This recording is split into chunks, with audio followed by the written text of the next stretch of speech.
सारे लोगों का इस्तेमाल कैसे कर लेते हैं। जैसे कांग्रेस कभी फूलचंद मलाना, कभी कुमारी शैलजा, कभी अशोक तंवर, कभी उदय भान, उसी प्रकार से बीजेपी भी केशव प्रसाद मौर्य, कृष्णपाल गुर्जर, रतनलाल कटारिया जैसे लोगों के मुखौटे मोदी की तरह लगा करके अब आपका राज आएगा।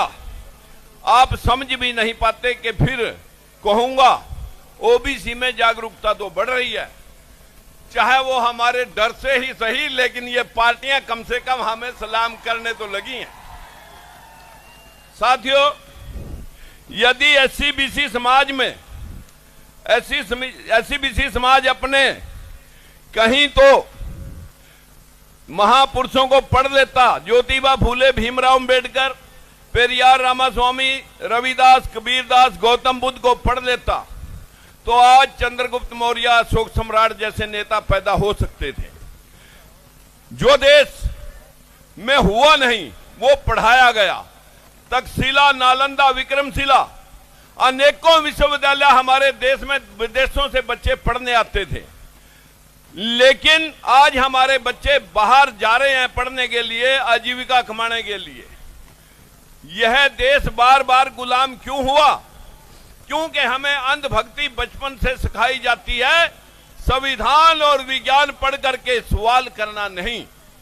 हमारे को तो आस्था पे सवाल नहीं करने। अरे पशु और इंसान में एक ही तो फर्क है कि वो तर्क जानता है कि किसी भी बात का तर्क करके आगे बढ़ सकता है। यही दुनिया ने पाया। आखिर में सभी भाइयों को प्रणाम करने के साथ साथ कहूंगा,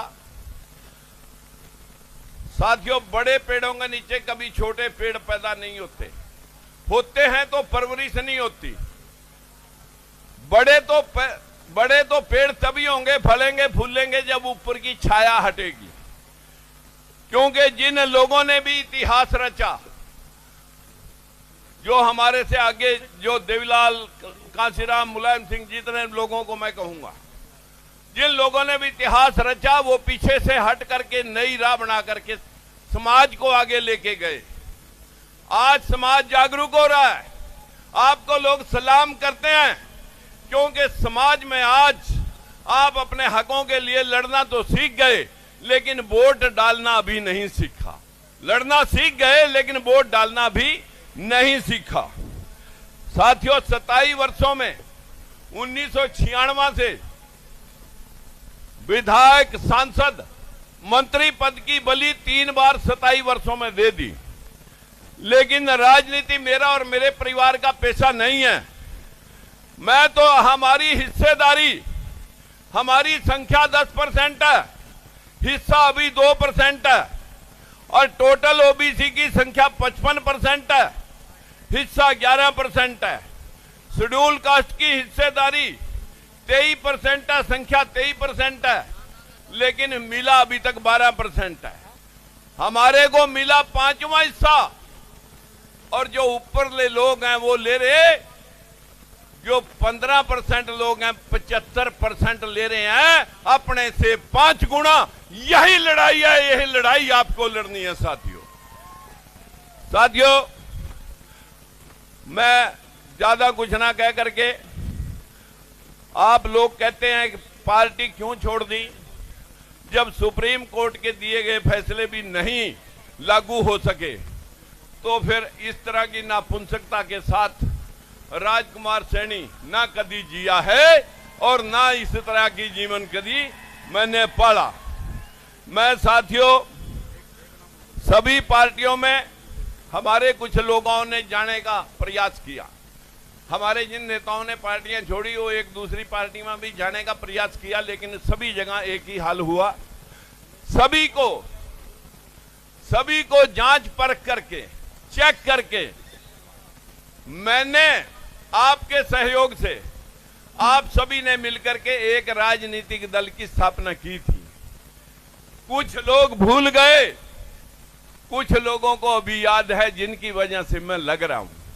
मैं साथियों, मरने के आखिरी सांस तक, जब तक ये पार्टियां आपको मुख्यमंत्री भी ना बना दे, अभी तो अध्यक्ष ही बना रहे, जब